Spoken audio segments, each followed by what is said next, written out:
Now, before you get too carried away with this, you're going to give all the information out. You should survey your crowd, kind of like pulling up into a cove, right? You roll up into a cove and you want to survey your crowd. I just want to point out a couple of spots to you. Kid in the red sweatshirt fishes team tournaments with D. Thomas on the Delta. Okay. That's one to watch. Okay. That's that bush that might grab your crankbait and you throw it. Okay. So just be aware of that. But could be a good one. But just watch that one. Okay. And in the back of the cove, you've got Skeet's father-in-law, Tom Coster, sitting back there. He's got a recorder under that jacket. Okay? So I want you to just kind of evaluate your spot here that you're fishing. Okay. Okay. I'll keep that in mind. All right, guys. Please welcome National Guard Series Pro, Lucky Craft Pro, and one of the hottest fishermen on the FLW Tour from Redlands, California, Brent Ayler. Thank you. Thanks, you guys. I appreciate it. Like I mentioned before, I'd really like to do an open discussion. If there's anything you guys want to hear about, let's hear it. I kind of wanted to bounce some things off with you guys. So, if there's anything, I'll tell you, briefly. I know Kent did a great job giving me the intro, but I'll tell you a little bit about myself. I grew up fishing, loved fishing. I started tournament bass fishing in a bass club in Southern California, and then I started fishing as a AAA on one bass. And for anybody, especially the younger generation, a few of the kids out here, get involved in tournaments. If you guys have kids, get them involved in tournaments. And a format like that, a Pro-Am, circuit, is an awesome way to learn. You get to fish with, different people each day, and you learn something every day. And that's a great format for learning, and that's what I did. I loved it. Believe me, I wish I could go back and fish a few tournaments. I'd love to go fish with Skeet or Van Dam or any of these other guys. I'd love to go fishing with them to learn from them.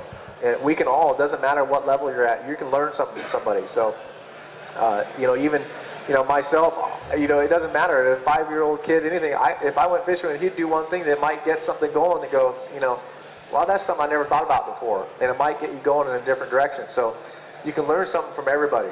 And that's the neat thing about fishing is you can never know too much. You can never go, I know everything. This is, there's nothing else to learn. There's always something new out there. It's always evolving and always changing. So, we can learn so much. So, get involved in some of the tournaments. Fish as an amateur, fish as a co-angler, and you'll learn so much from the guys that you fish with out there. So, I did that. I fished AAA for a couple years. Then I fished as a boater on the one bass circuit, and I fished a few of the BASS Western events. When they were out here, they left and haven't had a Western division since then. Then I started fishing the Everstart circuit, which was a division of FLW, which now they have the American Fishing League, which is coming out here this next year.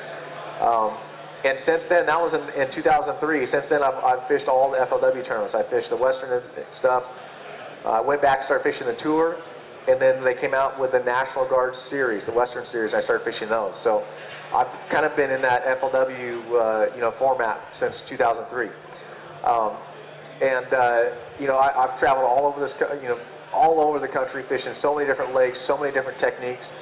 Really, I think the Western anglers are better fishermen than the guys back east. And the reason for that is that back east, a lot of the anglers have, like, let's say in California, let's say if you lived in Redding, all you would fish is steep, slopey banks for spotted bass. You have Lake Shasta right there. So if that was the only lake you had, all the lakes in that area would be exactly the same. So if you grew up in Redding or Northern California, that's all you would know how to do is fish a drop shot in 40, 50 feet of water. Well, these guys back east, they live in Alabama or Arkansas, and they have all the lakes in that area are one similar way. So they're very good at fishing a certain way, but they're not very good about going to, switching it up from, say, if you lived in Redding, well, your 3-hour drive from Clear Lake, which is the complete opposite of Shasta. You get to Clear Lake, you have shallow water, you have reeds and tules, you have docks, and you have grass. So they're completely different, types of water. So, we really have a great opportunity out here to learn a bunch of different techniques. And, coming up here, listening to the guys today, Ish talked about throwing a frog. Then Cody talked about, I think, throwing a drop shot and a wacky rig worm. That's all stuff, they're all, both those guys live within an hour or 2 hours from here, and they fish completely different techniques. So, we're able to get a broad range, a broad spectrum of techniques, and really, I mean, everyone out here is much better than the anglers back east that are so specific on that one thing. Unless you go and do what they're used to. I mean, I might be fishing, heavy grass or something. They might be a little bit, better than that than you are, but you don't fish the Delta, 300 days a year. So, of course, they're going to be better at it. But, I've been very fortunate to kind of travel around and fish these different lakes and learn from those guys as well as from everybody out here and kind of give me that broad spectrum. So if there's anything, if anybody has anything right now that they'd like to hear about or an idea or anything. Okay. When you talk FLW and you talk about a lot of different circuits, he's only 14 years old. And so there's, I mean, 1 or 2 circuits that allow somebody his age fish. Yes. You got to be 16 or older. Yeah, at the younger age. Sorry, and I'm not sure what the FLW's rules are as far as the age limit. 16, yeah. And I know a lot of the clubs too have an age limit as well, and it's very tough. And that's where it comes to. It's kind of your job of kind of getting out there and doing. And I know you guys can do team tournaments. Is that correct? Well, Jeff does what he. Okay. And then he does the. English Choice Pro-Am. English Choice Pro-Am, okay. But that's it, Brett. Yeah. He's limited to just those 2. It is tougher now. And 2 years goes fast. Yeah. But he's already been doing it for 2 years. So, I mean, but you know what I'm saying? Yeah, you're right. You are right. Yeah. It does go fast. But I mean, in the meantime, Yeah, it is tougher. It is tougher, based on age, he's 14 and he has a lot of the age limits in the tournaments are 16, 18 years old. So it's very hard to actually get involved, on the tournament level and do it. So, team tournaments are the first step. Fish those until you're 16, and then you can get involved in those tournaments. And believe me, you will learn an absolute ton. You'll have such a big jump on everybody else. And now the neat thing too is the college fishing stuff. There's a lot of colleges that have clubs that are now fishing college events. The FLW, I just did a tournament they had at Folsom Lake and helped out, and they had 20 teams there from, we were at Sac State. Sac State, I think, had 2 teams there. San Jose State had a team there. I want to say it was Southern, Sonoma had a state, Chico State, yep. So, that's a great opportunity. I wish that there were college teams when I went to college, because believe me, I would have gone in a second to a college that had a fishing team, because I love bass fishing. I wanted to get involved, but at the time they didn't have anything. So, getting involved and come up with new ways to get younger kids involved, that's how we get things going for the next year. So, it started out, when I was doing it, I was in the same boat. I tried to join a club, and they told me no because I was too young, and I had to come back. In fact, I waited until I was about 20, I think I was 20 when I got into a bass club. And I went when I think I was your age. I was 14, and they said that no, I had to be 16. Well, I kind of forgot about it. I didn't get involved until I got, into college when I was 20, and that's when I got into the bass club. So, now there's a lot more avenues to do that, and who knows, maybe you guys could start something. We'd love to, for the kids, we really would. Because I know the younger ones, they just don't have, they just don't have the means, Yes, and they're not as many opportunities, but more and more there are better ways. And now the college fishing thing is going to be an awesome step for getting your kids involved, and at that, you can just get them involved in college, period. And that's the great thing about it. And believe me, I would have studied a lot harder if I had a fishing team that I had to, have good grades for. So it's neat having those, and it's a well-run event. It really is a lot of fun. The one before it was the regional championship that was at Folsom, and it was a really neat event. All the anglers that were there were awesome. They represented their schools, perfect. I mean, it was really a neat deal for everybody. And I'm not sure when their next events are as far as just the regional events versus the championship, but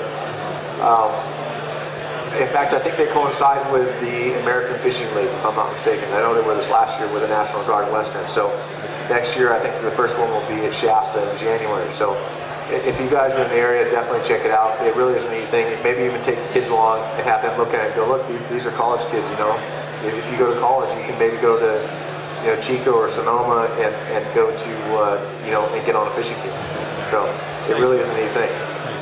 The question was, everybody out west fishes a Senko. A lot of people fish a Senko out west. And he said he hasn't really seen a lot of people back east throw a Senko. And actually, I can say this for the truth. I've probably won more money on a Senko in the last 4 or 5 years than I have any other bait out there. It's one of those baits you can do so many different things with. Now, it originally came out as either like a soft stick bait, a soft jerk bait, or just the traditional way, weightless, and cast it out and just not do anything with it. Well, one of the ways I catch a lot of fish back east on it is on a shaky head. And the neat thing about it is you can cast it a lot farther than a lot of baits just because of the weight on the bait itself. Senko is obviously very heavy because of all the salt in it.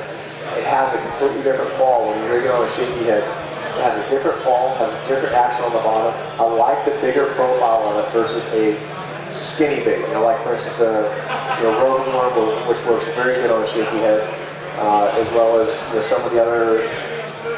There's hundreds of companies out there that make a standard bait. That Senko is just that bigger, kind of a thicker body bait, and it just has a different action on the bottom. But the thing I like about it is you can use a lighter weight.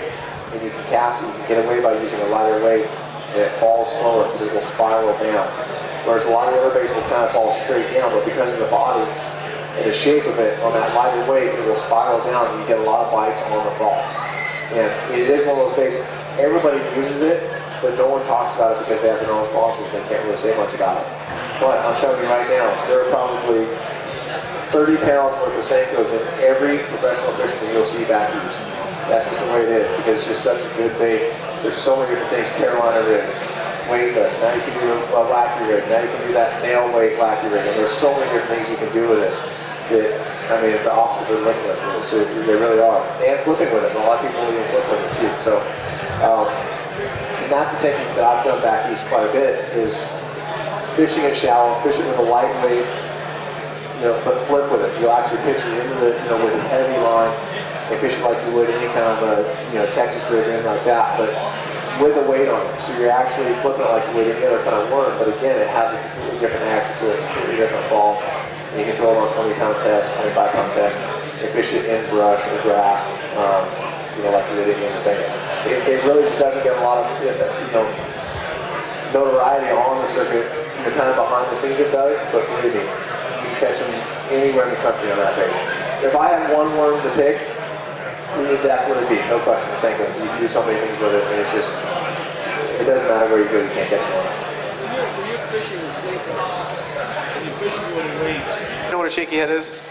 I'm saying this just, because I'm assuming that people know about it, but really, it's a back east technique. I didn't know about the shaky head until about 4 or 5 years ago. Basically, it's a jig head worm. You use a jig head on it. It is weedless. It's kind of like fishing a dart head. Dart head's real popular out west. Imagine doing that, weedless. You rig it around so it's weedless. Now, with a shaky head, the way I like to fish a shaky head is basically like a drop shot. You're casting out. You want the, first of all, to be on the bottom. It's going to be one of those things where I use, it's something I call a slack line shake, meaning that I'm not actually hopping the bait off the bottom. I'm shaking the rod. So if you can imagine, that bait is sitting on the bottom, and instead of hopping it off the bottom, it's more of just, every time you're just sitting there shaking it, it's just barely lifting up. The head's just barely moving on the bottom. It's not a hop, it's not a drag or pull, it's just, and I say that slack line shake, I'll go back to that. The slack line shake is something where I know for a fact that bait is on the bottom. Because if I drop my rod tip at all, my line is completely slack and there's a bow in my line. And what I'm doing is I'm not actually trying to shake that bait. I'm really shaking, I'm kind of hopping that slack in my line. And that bow in your line, if you lift that bow up on your line, you're moving that bait not even an inch on the bottom. So if you can imagine, you're just fishing that line and not the bait. If you're fishing the bait, you're moving it 6 inches to a foot, or you're moving it too far. If you're fishing that line, that slack line, all you're doing is fishing that bow, then you're moving that bait an inch, 2 inches at a time. And what I'll do is I will shake it, and then maybe I'll reel in the slack, or I'll lift it just to make sure that I know that, you know, something's not there. Or if I feel something, if there's a limb, you can pull it up over a limb, or if it's a rock, you can slide it up over the rock, you can let it hit the bottom, and then start shaking again. So the slack line shake is a big deal. So again, when it comes to techniques, if I'm going to fish a shaky head, I'm going to fish it like a shaky head, even though it's a Senko. If I'm going to throw a Carolina rig with a Senko on there, it's a Carolina rig. I'm going to cast it out, let it hit the bottom. I'm going to drag it, reel in the slack, drag it, and reel in the slack. You know, same thing with a Texas rig. If I'm going to pitch into let's say a shallow cover like a bush or grass with a Texas rig, I'm going to pitch it in there and I'm going to hop it.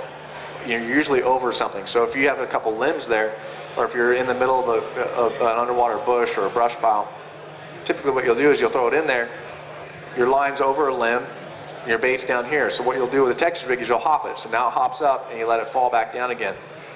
It doesn't matter that it's a Senko, I'm doing the same technique. You know, if it's doing that, you know, fishing the brush, I'm going to fish it that way. I'm not going to do anything different just because it's a Senko. It just has that different action because, you know, that's what the bait does.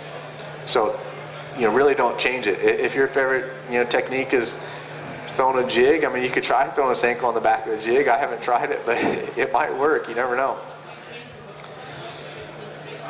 I will use a little bit different hook. I will. And the question was, will I change the hook size based on a Senko because it's a bigger body bait? That is true. I will use a little bit bigger hook based on the size of that bait. You know, because it's a real thick bodied bait. You can't necessarily use the same hook that you would in a, you know, 4.5 inch, you know, skinny roboworm on a 5-inch Senko. You know, you can't even get that hook through a Senko that you'd use on that. So standard, if I'm going to run a Texas rig on a Senko, I almost always just use a 3/0 hook. Now my favorite hook is a owner offset wide gap hook. It's a little bit wider gap hook and it's a pretty heavy hook. So meaning that I can use heavy line and not straighten that hook. And I think a heavier wire hook to me is better. I have a tendency to straighten out the lighter wire hooks. So I will use a little bit heavier hook like that. And a 3/0 is a good size. A drop shot, you know, if I drop shot a Senko, it's usually on a wacky rig. And kind of on a wacky rig, then I'll just use a standard, I use a 1/0, and I use that weedless wacky hook that owner makes. To me, that's just a perfect size. It'd be similar to like the mosquito hook. Owner makes the mosquito hook. I use a 1/0 in that mosquito hook as well. For some reason, that size hook to me works better. And this is going with a 5-inch Senko. If you go with a small, if you go with a 4-inch, you could get away with a size 1. If you go with a 6-inch, then you have to get up to maybe a 2/0, you know, something bigger. You want a fairly big hook. You definitely do, because it's a lot of plastic to go through to get that hook into a fish's mouth. So the bigger, the better on that.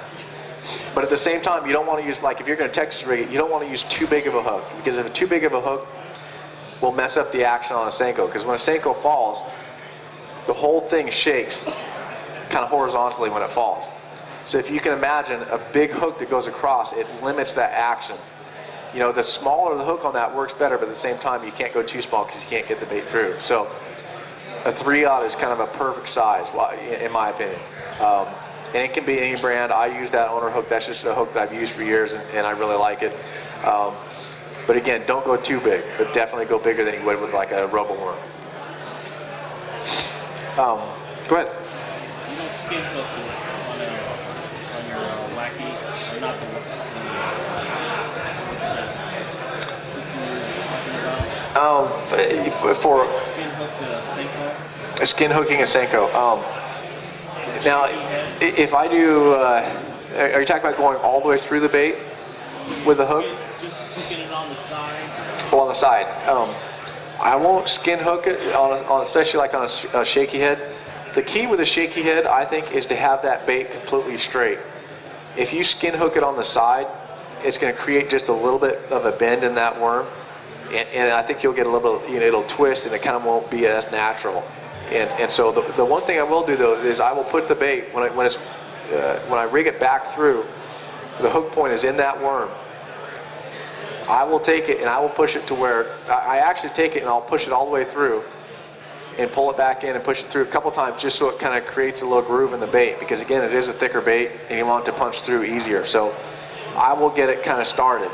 and then I put it into where I can just feel that, just the hook point. When I pull the barb and everything back in, I want to just feel that hook point so I know it's going to punch through.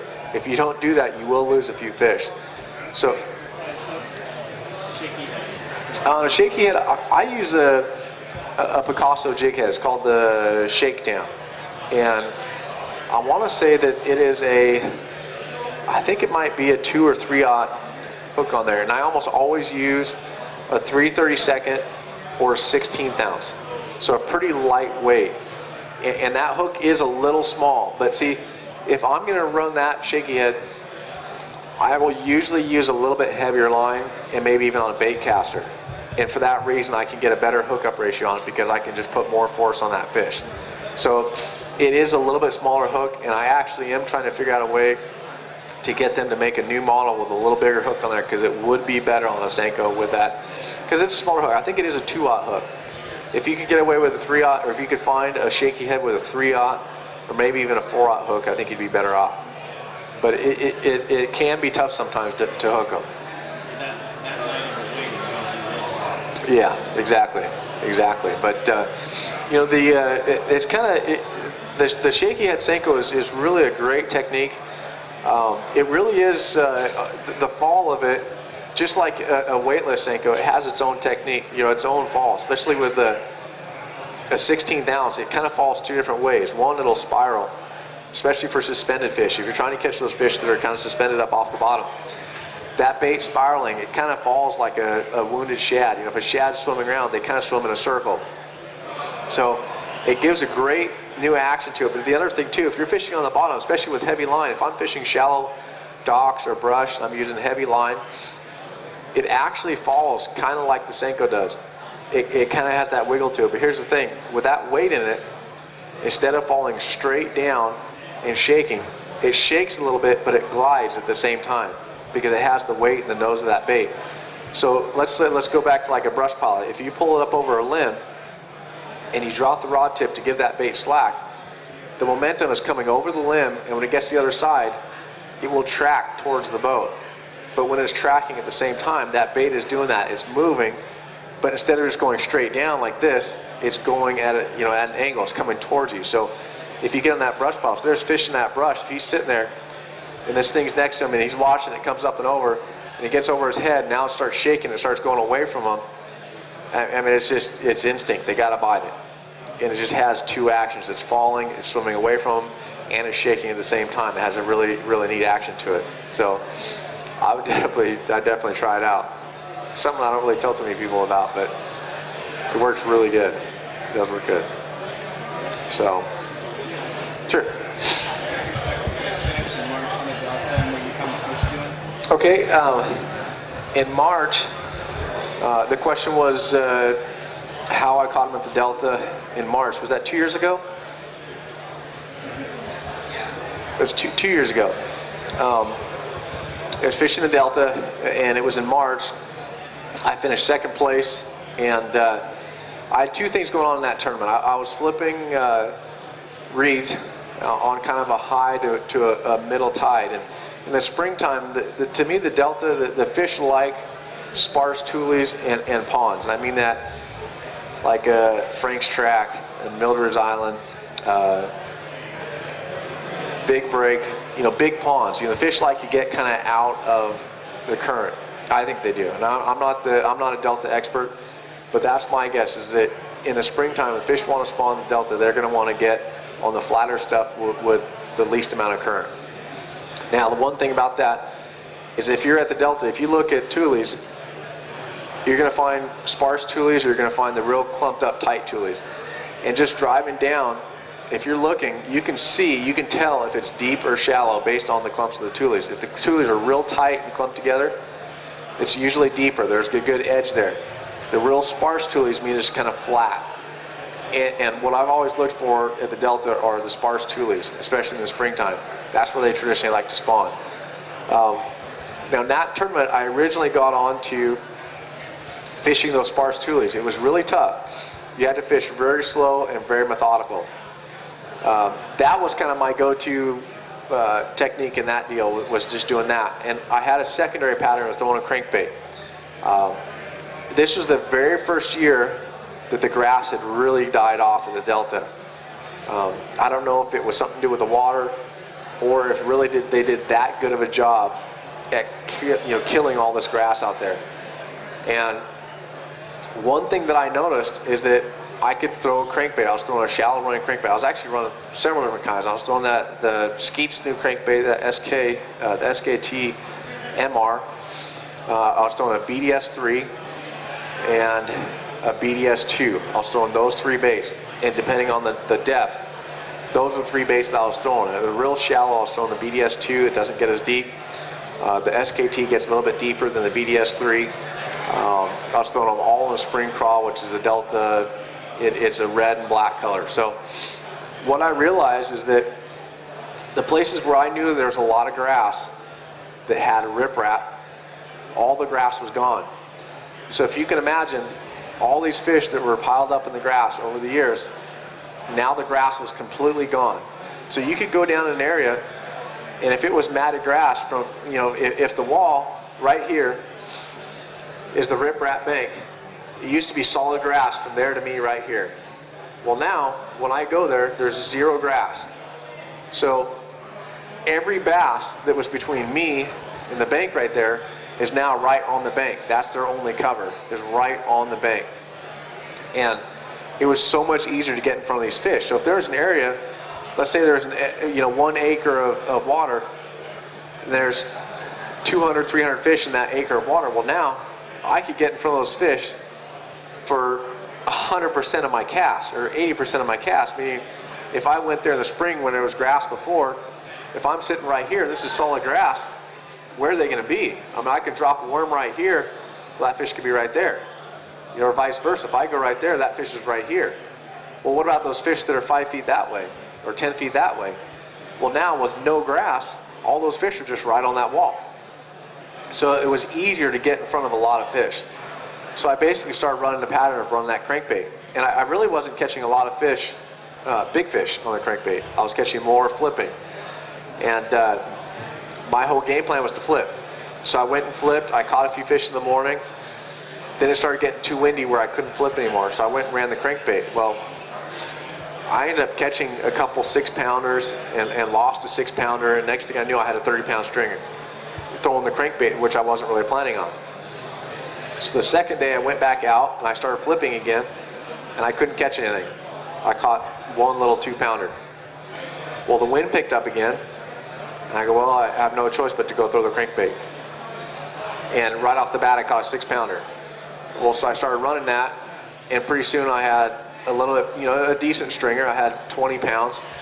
And at that point, I was committed. I knew that I had to throw the crankbait. And the way the weather was looking, we had a little bit of rain each day, and it was overcast and rain and wind. It really helped to have that weather. When the sun came out, it got tougher, but the key was having that grass gone.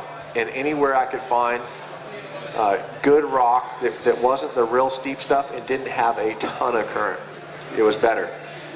Dead end sloughs where you could get some current, but it wasn't, ripping current like on the main San Joaquin part or, any of the main rivers. It was always an offshoot off the main river is how I got onto that. And again, it was areas that I remember from the past that used to have a lot of grass and riprap, and that grass was dead.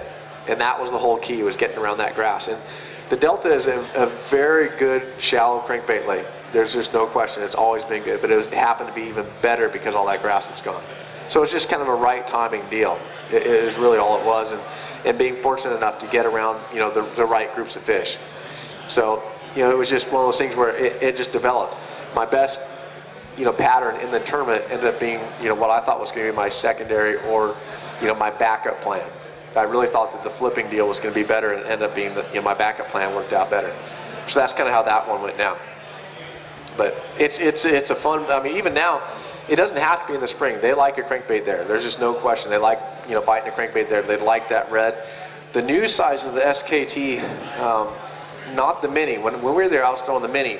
I wish that they'd had the SKT, just the MR. That one is a great crankbait, especially when the water's colder. It has a real tight wobble to it. And a tight wobble is going to be better for colder water. Just fish are notorious for liking a tight wobble crankbait in colder water. When it gets warmer, you can do a little bit wider wobble and get to that BDS size. And that, when the water warms up, it tends to be better. All the spring craw. Spring craw is the best Delta color ever made.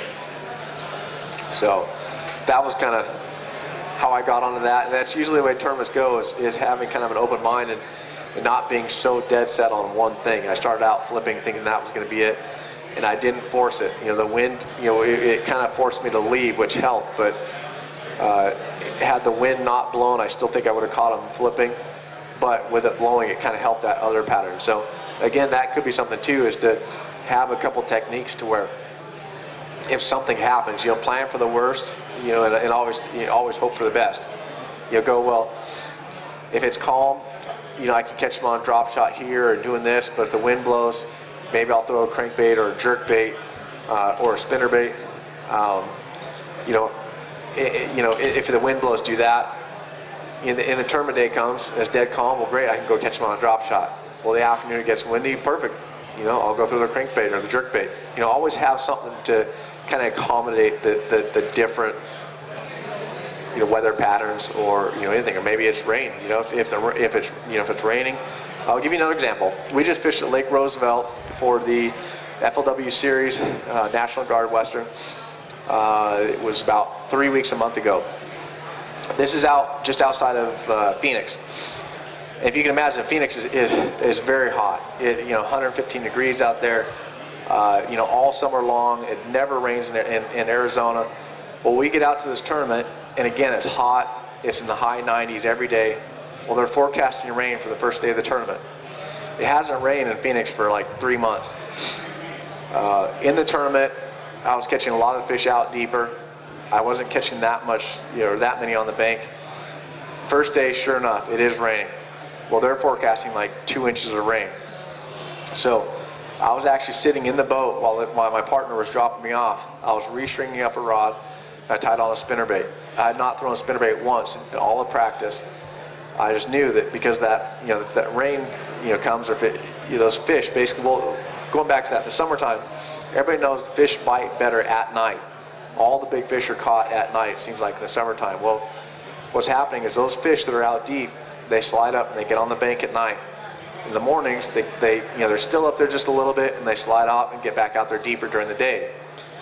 Well, if you have a lake where it doesn't rain very much, or any lake, it doesn't matter where you are. If it rains, those fish that slide up at night stay there longer. They don't have to leave and go back out deeper because of the weather. They like to stay up there. So in this case at Lake Roosevelt, it rained almost all day, and I rigged up the spinnerbait just for that rainy day, and had it on the deck. I started fishing out deep in the morning. I caught one. I go, this is stupid. I know better. I need to go to the bank. And I went to the bank, and I had more bites on that stupid spinnerbait all day long than I had any, all 3 days of practice put together. It was because all those fish that we were trying to catch out deep were sitting right up on the bank wanting to feed because the rain was still there. So keep that in the back of your mind. When you get that weather, those fish tend to stay up there shallower, and you can catch them moving pretty fast. So I think we have time for about one more question. I think we're going to do the skeet costume, kids costume contest. One more question? Anybody have anything that? Sure. My favorite lake